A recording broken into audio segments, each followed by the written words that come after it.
بصوا بقى من غير اي مقدمات، احنا هنعمل مع بعض تورتايه حلوه قوي صيامي بدون لبن وبدون بيض. طريقتها حلوه زي ما انتم شايفين، شكلها حلو. اتمنى ان انتوا تتابعوني للاخر، ولو لسه لو اول مره تشوفيني يا ريت تشتركي في القناه وتسيبي كومنت ولايك جميل منك. هنا انا معايا كيلو من الاسبونج الصيامي.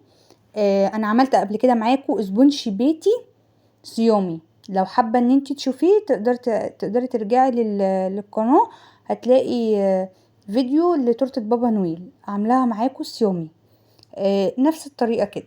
هنا انا جبت الكيلو من الدقيق عشان انا عامله صينيه كبيره، اكبر صينيه في اللطقم الالومنيا، هي دي اللي انا استخدمتها. حطيت كيلو دقيق صيامي، اسبونج صيامي، عليه 700 ملي ميه، 700 ملي ما يعادل كوبايتين وتلات ارباع كوبايه ميه. حطيت عليه رشه فانيليا ومحسن جل، لو عندك، مش عندك خلاص، ومعلقتين خل او معلقه خل كده حلوه، بيديله هشاشه وحلو ويخليه حلو كده. بعد ما اتضرب كويس قوي 10 دقايق، من 10 ل15 دقيقه كده، هدهن الصينيه بتاعتي كويس زيت معلش انا اسفه، وهشغل الفرن على درجه حراره 180 مسبقا في الرف في النص. هبتدي كده اطلع الفراغات وهخبطها خبطتين عشان اي فقاعات هوا فيها تطلع. ودي بعد ما استوت، كنت عامله واحده صغنونه خالص، عاملاهم لعيد ميلاد جوزي يعني كده، مش عاملاهم لحد. انا بختبرها بخلة السنان، وبعد كده لما الاقيها استوت بطلعها على طول واغطيها واسيبها تبرد تماما. لو اشتغل فيها في نفس اليوم، بعد ساعتين بعد ما تبرد احطها في التلاجة عشان اعرف اقطعها ما تطيرش مني. خلي بالك ان الاسبونج الصيامي اللي هو مفهوش بيض ولا لبن، يعني مبتستخدملوش بيض، يعني هو الاسبونج مبتحطش فيه غير بيض يا اما ميه. يعني لو مش هتحط اللي هو الصيامي بتحط عليه ميه، الفطار بتحط عليه بيض. خلي بالك ان هو بيبقى ناشف شويه وممكن يتقطم معاكي، ده بتحتاجي ان انت تسقيه.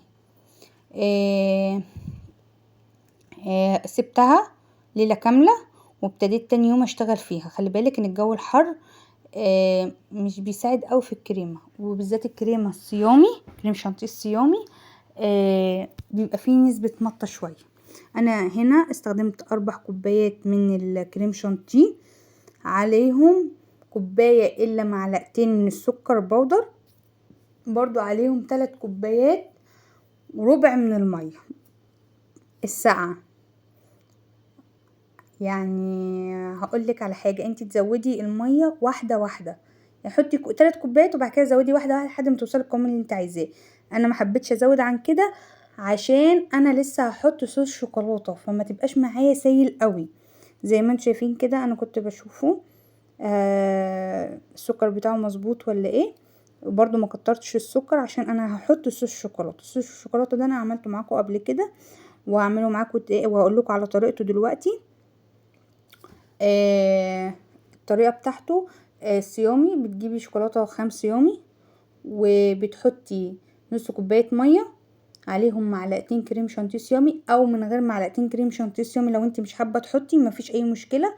بتسيبيهم يغلوا على النار، الميه نص كوبايه الميه، وبعد كده تجيبي قالب الشوكولاته بتاعك وتحطي عليه اللي هو 200 جرام وتحطيه، او ربع كيلو يعني، وتحطيه وتقلبيه كويس لحد ما يدوب معاكي.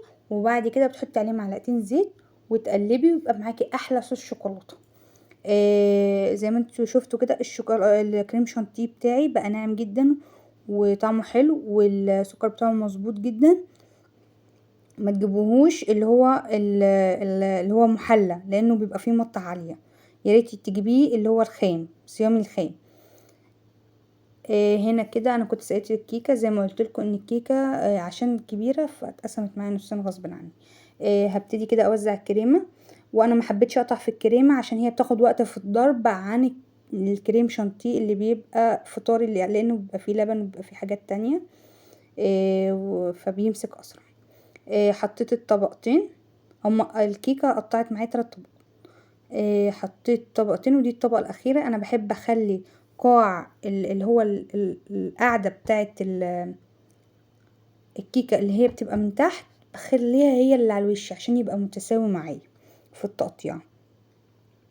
هبتدي كده اوزع الكريمة واعمل اي تجليس اي كلام كده في الاول، وعشان الجو حر انا مش هشتغل فيها للاخر، هسيبها شوية في التلاجة على ما اخلص الصغيرة، او تسيبيها شوية في التلاجة على مثلا ما تلمي الطبقين اللي انت عملتيهم في الحوض ولا اي حاجة، وبعد كده تجيبيها تاني وتبدأي بقى تعملي التجليس الاخير.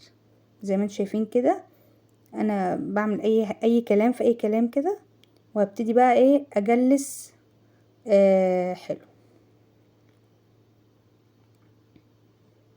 بصوا انا بعمل اي حاجة يعني عشان انا هسيبها شوية بس في التلاجة عشان ما تسحش معايا بقى وتبهدل الدنيا، لان الكريمة من النوع الحساس اوي ما بتستحملش.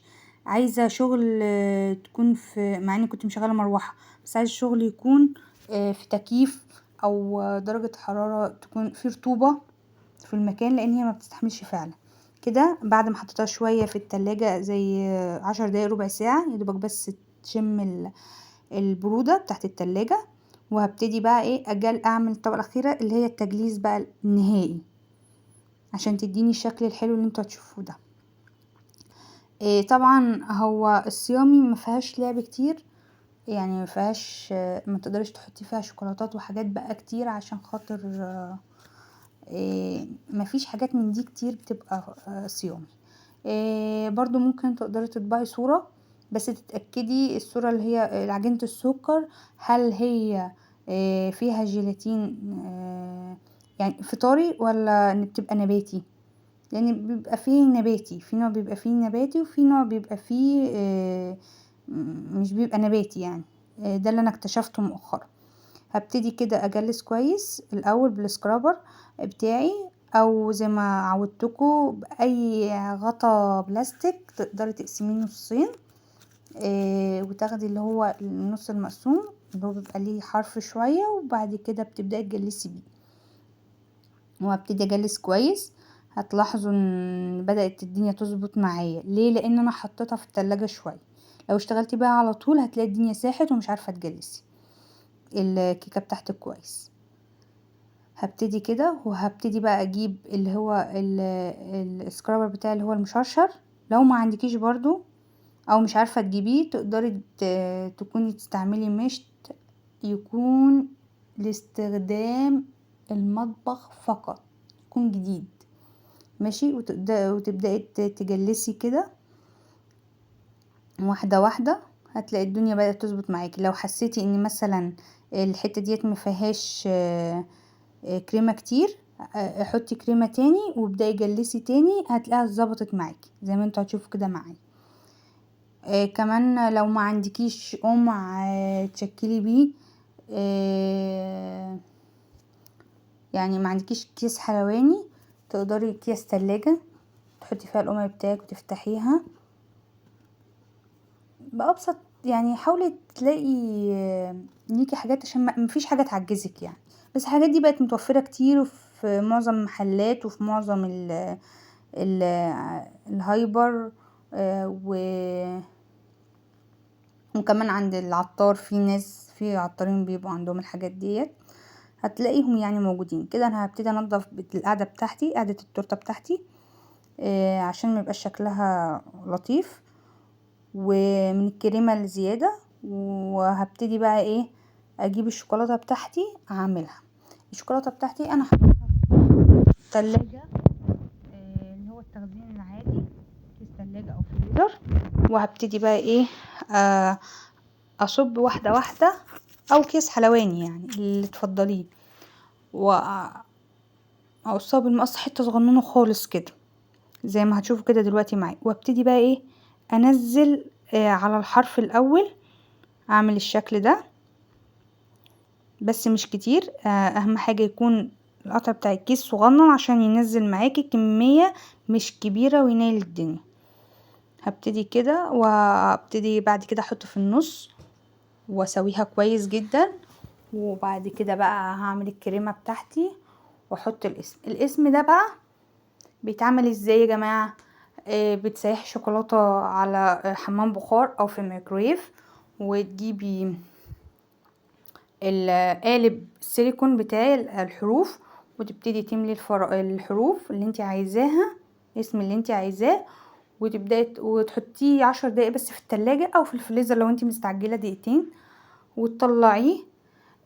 اي بقى ايه لون عندك حابه تعمليه، سيلفر ذهبي او سيلفر فضي قصدي، معلش سوري، او الذهبي، حابه تحطي اللون الذهبي زي ما انا حطيت كده.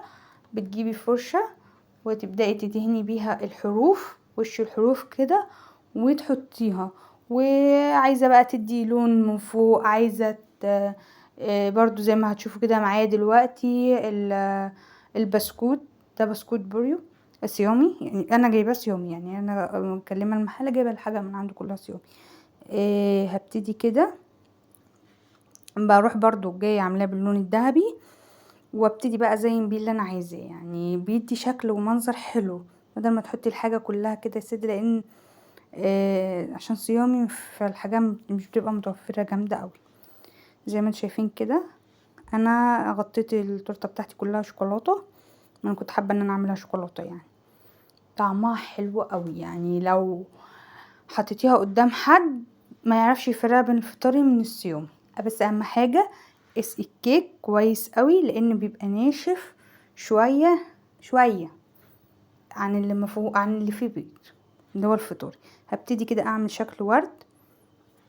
طبعا هنا بقى بدات الكريمه بقى تنهار معايا، لان الجو حر والمطبخ بقى وكده، والمطبخ حر شويه، فبدات تنهار معايا شويه، شويه صغننين كده، وكانت اخر حاجه بصراحه.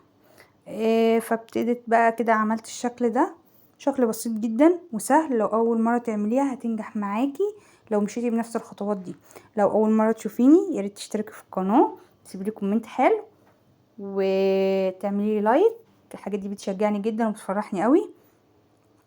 كده ابتديت احط الاسامي زي ما عرفتك. انا عملتها ازاي، اتش بي دي هابي بيرث داي كرولوس، حطيت الاسم بتاعي، وهبتدي بقى ايه احط كده ايه حاجات بسيطه كده، تزيين خفيف كده. لو في لولي بقى فطاري صيامي قصدي، تقدري تحطي بس ما لقيتش بصراحه، تقدري تحطي كده من الجناب هينطقها، هيديها شكل حلو برضو، بس هي كده شكلها حلو. اتمنى تعجبكم،